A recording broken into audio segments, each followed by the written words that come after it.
Hello everyone and welcome back to another episode of my F1 22 My Team career mode for the Belgian Grand Prix this time.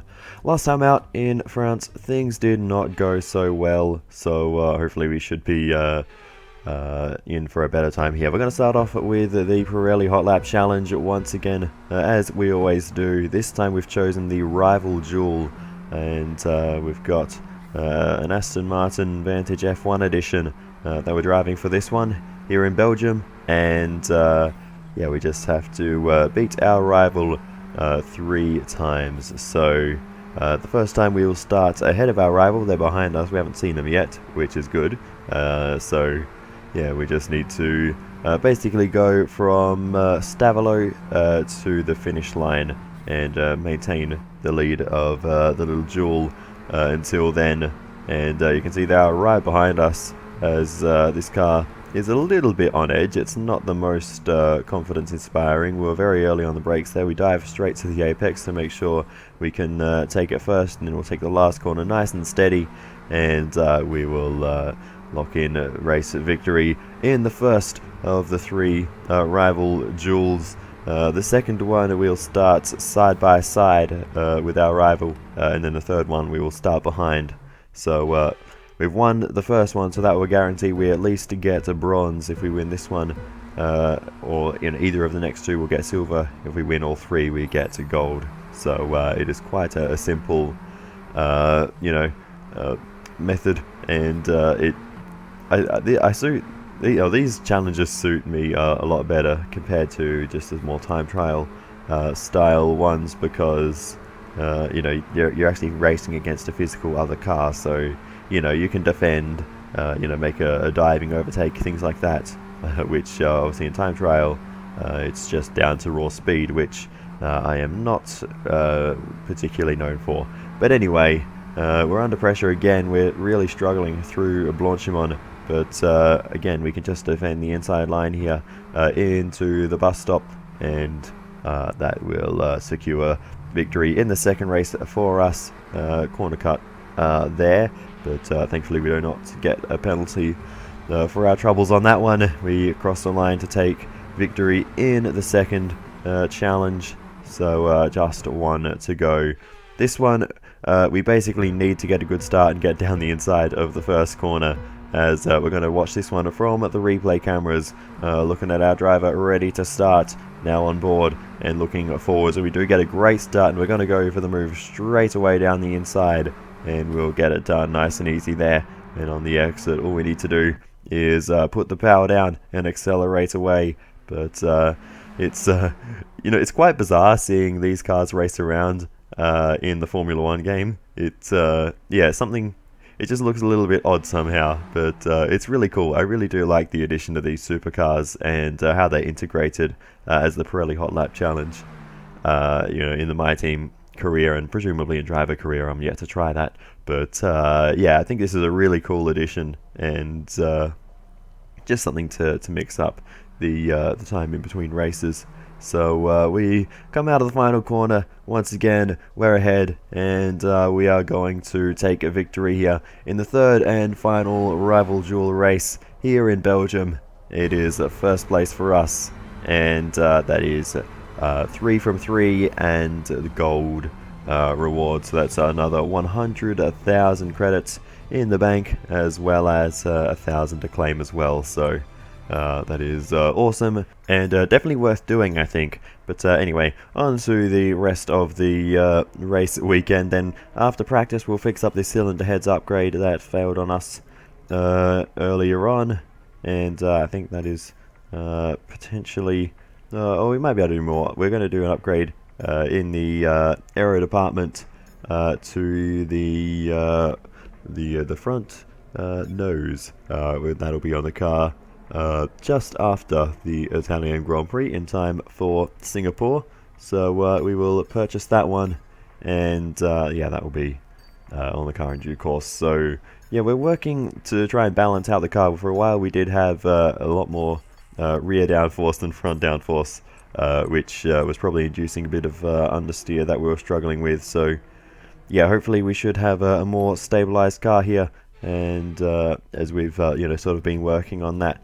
But anyway, that is enough pre-race ramble. Let's get into qualifying and get this weekend started proper. Unfortunately, no new livery for this round. We're sticking with the same one from the French Grand Prix because I do really like this livery, and I don't think we really did it justice in the previous one. So yeah, that is why we are sticking with this one for a little bit longer, getting distracted. But anyway, here we come around to finish our first flying lap in qualifying as we accelerate out of the final corner. DRS open to the line, and that is actually a fairly healthy lap time. And as we look on the leaderboard here, we're looking at the bottom 10 to see who's going to potentially get knocked out. Even Piastri is looking pretty quick, to be fair. He drops down at the end of the session, but yeah, we were well up the order, and actually in P9 at the end of the session. So that is by far our strongest Q1 effort in a long time, maybe ever, in this career mode. Piastri unfortunately only out-qualifies Nicholas Latifi in the end, so yeah, the pace he showed in his first run didn't quite translate across the weekend, and so that's unfortunate. There's also one other thing I want to address that I said in the previous episode. I mentioned that we had hard tyres as an option in qualifying and how that made no sense. It turns out there's a tyre allocation option that I just completely missed, but somehow I must have changed that to have harder compounds in qualifying and softer compounds in practice. So I fixed that up for this round onwards. So yeah, that's worth noting as well. That was my fault. But anyway, we move on then into Q2. We made a bit of a mess of the first corner through Eau Rouge and Rayon then, and we get a fairly nice run through there, and we just continue to put together a fairly decent lap, other than that mistake at the first corner. Probably could have got through Melody a little bit more cleanly there, but anyway, we eventually move on to the bus stop, and on the exit, DRS open to the line, and we'll see where this lap will put us in the standings. Currently, well, not enough people have really set a lap to have a representative position, but as we continue on, we actually pushed on for a second lap, and right at the end we go green, and we will, I think, find potentially a marginal improvement over our previous lap. It won't be by much, but that is an improvement nonetheless, as we will have a look at the race director, because I wasn't even sure if I did improve in the end, because as soon as we crossed the line it turned red, but we did improve, albeit by just 18 thousandths of a second. So yeah, not a huge improvement, but an improvement nonetheless, and that currently has us up in P13 rather, but we dropped down at the end of the session, and eventually we qualify down in 15th place. So yeah, a bit of a shame we couldn't hold on to a better spot there, but regardless, still a very good qualifying effort for us, and it's probably best if we don't get into Q3 so we can save some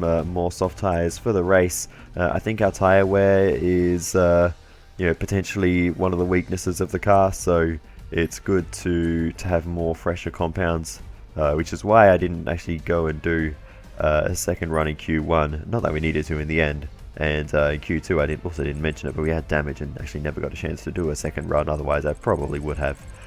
But regardless of all of that, we are starting in P15, potentially higher if there are grid penalties. Yuki Tsunoda has actually already earned himself a grid penalty for illegal blocking as well, so we'll be in 14th. Welcome along then to the Belgian Grand Prix, the race that gave us the maiden victory for the Jordan team back in 1998. And in the same team, the phenomenal debut of a young Michael Schumacher. There's always something special just around one of the many corners of this fan favourite circuit. So here we are once again, ready to go racing through the Ardennes forest. 4.35 miles of long straights, fast corners and massive elevation changes. It makes this not only one of the most exciting circuits on the calendar, but one that makes for some consistently high quality racing as well. Simply put it, there's no place quite like it. Let's run you through the driver grid order for today's exciting race. World champion Max Verstappen starts from pole position. edging out Sergio Perez, who lines up P2. Looking down the rest of the grid, we have Leclerc, Sainz, and Sir Lewis Hamilton, and Russell, Norris, Ricciardo, Fernando Alonso, and Kevin Magnussen, Bottas, Ocon, Pierre Gasly, the scientist, Mick Schumacher, Vettel, Alex Albon, and Lance Stroll, Joe, Oscar Piastri, Tsunoda, and Nicholas Latifi. Which of these talented drivers will come out on top today? Also here, of course, is Anthony Davidson. We should talk about Williams. What do you make of their performance so far this season? Well, the atmosphere within that team seems very positive at the moment. Everyone seems like they're in great spirits and having a lot of fun doing what they do, and that's definitely contributed to the performances we've seen. Okay, here I we will go. not let you know down, what Mark. can do. Don't And let in me fact, down. we're going to put a lot of effort into the strategy for this one to make sure we get it right after the disaster that was the French Grand Prix strategy. So, what are we going to do? We're going to first look at what everyone else is doing. Some people at the front of the field, starting on the hards. Max Verstappen and Charles Leclerc versus their teammates Perez and Sainz on the mediums. So, going to be an interesting start at the front of the field. But anyway, we're also going to start on the mediums, and we'll run 2 sets of those onto the softs at the end. We'll split the medium stints evenly, and we will get ready to go to the 5 red lights. And it's lights out, and away we go for the Belgian Grand Prix. Bit of a sluggish start for us on the medium tyres, potentially compromising us a bit. We have to dodge to the left to make sure we don't make any contact onto the grass at turn 1, just to be safe.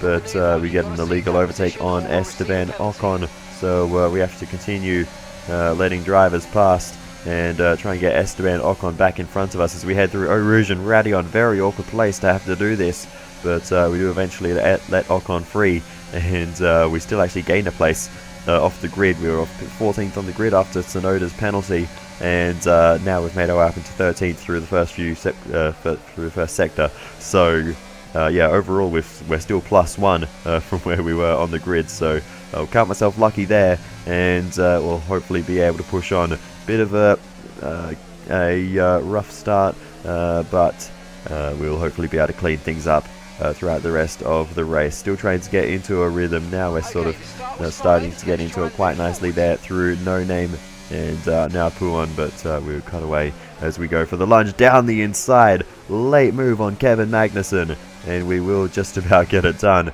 But that was a super late decision to go for that move. We're very late on the brakes because Pierre Gasly was having a go at us too, and there he is on the inside. He almost grabbed both of us, but as we continue on, he's going to continue hounding us. Down the inside again goes Pierre Gasly. We go deep, straighten up the exit, put the power down, and that'll help us maintain the position. I've done this dance before here in Belgium, but Gasly still trying to run side by side as we head towards Eau Rouge and Radion. We're always banging wheels as we head through, and we'll just about maintain the position, but Pierre Gasly was not backing out of that battle.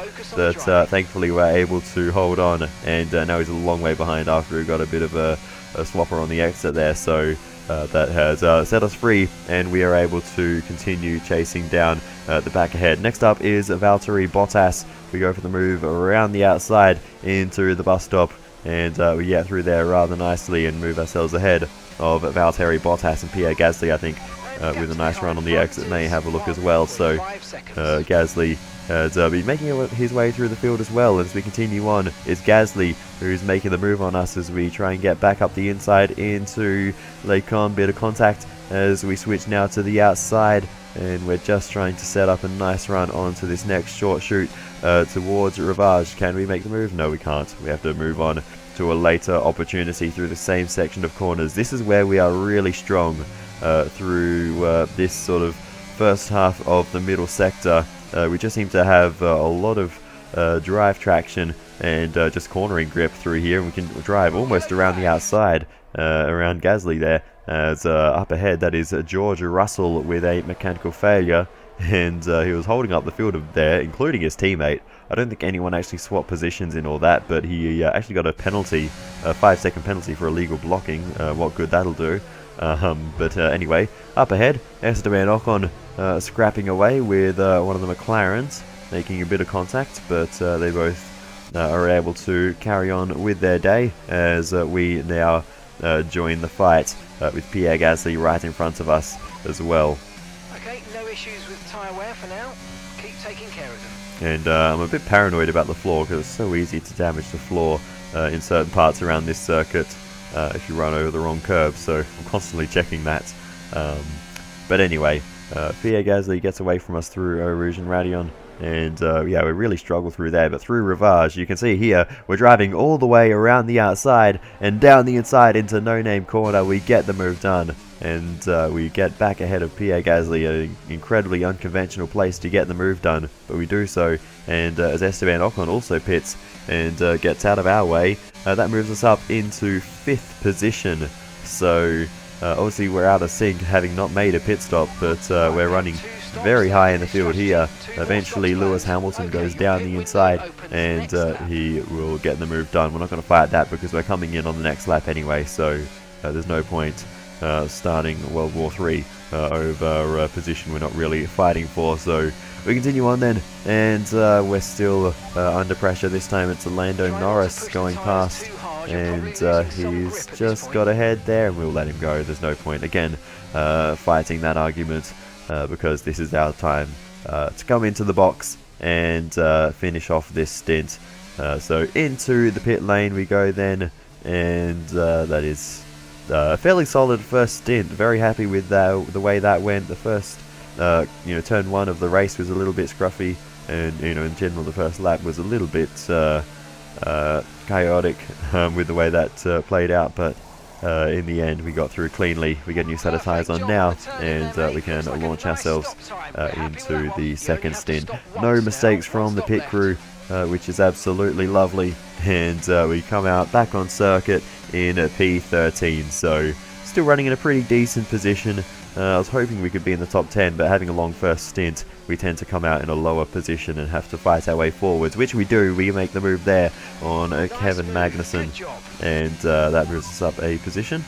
Okay, no issues with tyre wear for now. Keep taking care of them. And big late lunge on Tsunoda. That was unbelievably late. We basically just missed our braking point there, and Tsunoda very alert to that, and moved out of the way to avoid a collision because that was 100% going to be a race-ending crash if we made contact, if he turned into the apex. But he saw us there and did a very good job to leave space. So well done, Yuki Tsunoda. You just saved our race from ending right there and then at the penultimate corner of the lap. So as we continue on after that little heart attack, we make our way into pit lane to end this second stint. There wasn't too much action really other than that. So yeah, we need to just come in to the pit lane, get our second stop done, and again no more scheduled pit stops. the pit crew do a nice job, and we're out on circuit in clean air on fresh soft compound tyres. 10 laps to run in this one, so we can just blaze on to the end and enjoy all the grip that these tyres have to offer. Target number 1 is once again Yuki Tsunoda.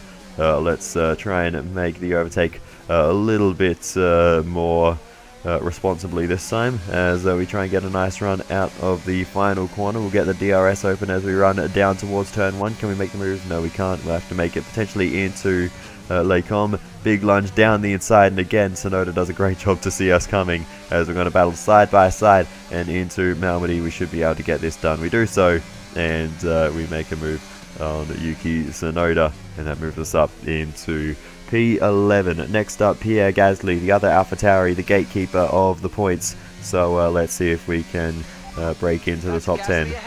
Our gap to the car in front is 5.5 seconds. We are running out of laps in this one, so hopefully we will be able to get this move done sooner rather than later, as we get a lovely exit out of Stavolo. We absolutely launch off that corner, and now we get the move done. But Gasly coming back at us as we head through Blanchimont. He's got the inside line, he gets back ahead. We have a look to the inside. We're not going to stick to the nose in there though, that is asking for trouble, so we're just going to wait our turn and wait for a better opportunity. We have 3 laps of the race to go this time by, so we will have a few more chances. We've got a very bad exit though there, so our chance on that turn 1 will not happen. But now on the exit of Stavelo, once again we get a great exit. We're a little bit later this time, but we still draw alongside Pierre Gasly and around the outside of Blanchimont. This battle's going to go on for a while, I think. We have to keep it on the road. We just about do so. Pierre Gasly still wheel to wheel. A bit of contact as we're squeezing him to the outside. Now down the inside into the bus stop. Gasly fights it all the way around the outside. And we're still side by side on the exit onto the main straight. And we'll come out on top and move ourselves ahead of Pierre Gasly. There's a replay of that bit of contact that we made. And into the bus stop though, we kept things clean in this part and made our way ahead. You can see the front wing damage though. Be careful with the front wing. You've taken some minor damage. So no issues with tyre wear for now. Keep taking care of we have to be careful of that. We had a bit of a struggle through Eau Rouge and Radion with the damage, so hopefully it's not too bad. Hopefully we can still push on to the end of this race. 2 to go now as we head through Malmedy, head through Lake Com and then Malmedy, and the car feeling okay through here. So I think with the extra tyre grip from the softs we'll have enough. But up ahead, Max Verstappen wins the Belgian Grand Prix. Great drive from him. But he crosses the line at a snail's pace. He's very slow there, so I don't know what's going on with Verstappen, but he's obviously got an issue of some kind.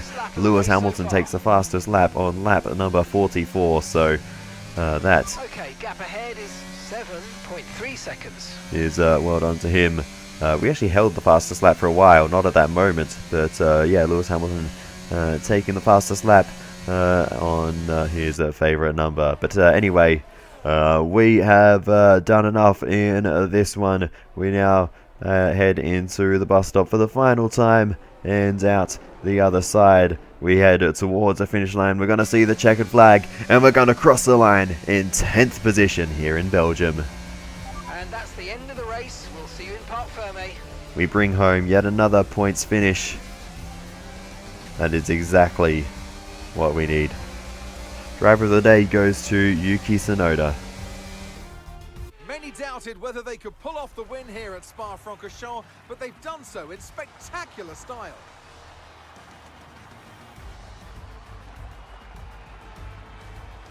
Well, Anthony Davidson, a resounding victory today, but what set them apart from the rest? I'd say it was down once again to good, consistent driving, nailing the corners, working to the track conditions and perfecting the team's strategies. They got all of these things right today, and the results speak for themselves.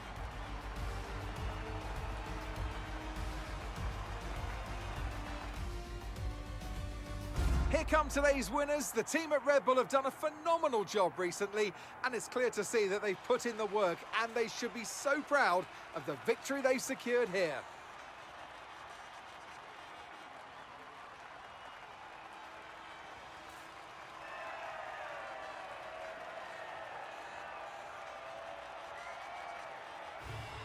So Max Verstappen takes yet another victory this season. Charles Leclerc proves that starting on the hards was the right way to go, because he finishes in 2nd position with Sergio Perez in 3rd. So let's review the drivers' standings. Max Verstappen should be pleased with his performance, making gains at the top of the table. Some amazing talent out on the track today, but Anthony, who would you pick as your driver of the day? Yuki Tsunoda gets my vote today. It's time to check out the constructors' standings. And pulling further ahead in the standings, it's Red Bull. And with that, we wrap up another weekend of motorsport action. But with more races lined up, be sure to join us when we come back with more Formula One. Well, there we go. That brings an end to the Belgian Grand Prix. Race victory, of course, went to Max Verstappen, followed by Charles Leclerc. Sergio Perez, Carlos Sainz finished in 4th position, followed by Lewis Hamilton, who, of course, took the fastest lap. Lando Norris finished P5 ahead of Fernando Alonso, Esteban Ocon, and Daniel Ricciardo. And then we rounded out the top 10. In terms of the championship, then, let's see what has changed. Max Verstappen extends his margin at the top. He now sits 60 points ahead of Charles Leclerc. Sergio Perez in 3rd position, 71 points adrift. So He was looking close to the championship fight a while ago, but Max Verstappen has just been so dominant as of late. He's just extending that margin every single race. Who is going to stop him? It's hard to know, but anyway. Behind the Ferrari and Red Bull battle, there are 3 British drivers all in a line there, with Lando Norris moving himself up into 7th now, ahead of Daniel Ricciardo, 61 points compared to 56. So a solid race from Lando, and he hauled in a bunch of points from that one. But yeah, we still sit in 10th position in the standings with that extra point.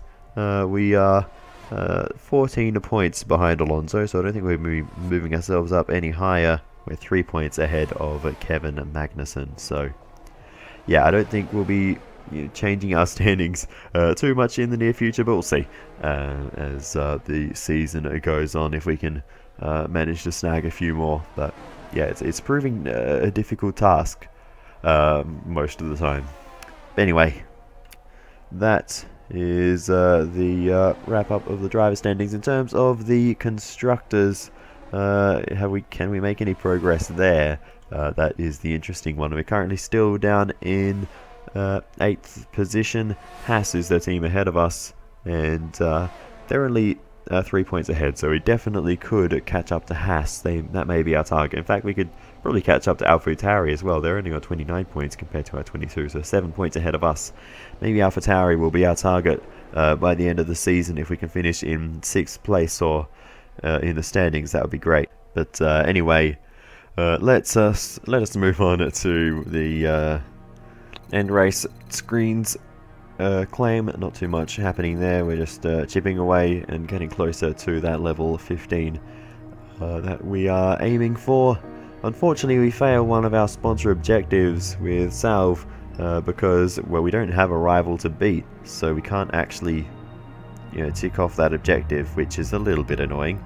We haven't got that prompt yet to choose a new rival, so yeah, I don't really know what the deal is there. But anyway, we've got over $2 million in the bank though, so I guess I can't really complain about that one. But anyway, let's head back to HQ as we get our weekly resources and sponsor money, and we've already got a department event there. But let's fill in this timeline first. We're going to do the second driver performance review for a focus boost. We will do the chassis equipment upgrade for a morale boost and some resource points. We will do the power team building for a morale boost. We will do the driver promotion filming for a little extra driver acclaim, and the sponsor events conference for a little extra team acclaim. And I mentioned a department event earlier. That was actually a sponsorship renewal prompt, and not quite in my smartest move. I renewed both of them. I should have got rid of Salve, but anyway, we're stuck with them for a bit longer now. Hopefully we'll get a new rival soon. Anyway, we continue through the timeline now, and we get the monocoque structure upgrade.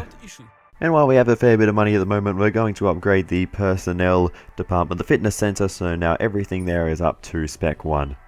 So we continue through the timeline again then, and we eventually arrive upon our next batch of resource points. Are still not enough. We also get that fitness center upgrade, which came in very quickly, I must say. So efficient work from the personnel department there to get all of those upgrades to the fitness center installed so quickly. And now we can just roll on to the next event, the Italian Grand Prix. And we get that cylinder heads upgrade that failed, which is awesome. That could be very useful for us in Italy.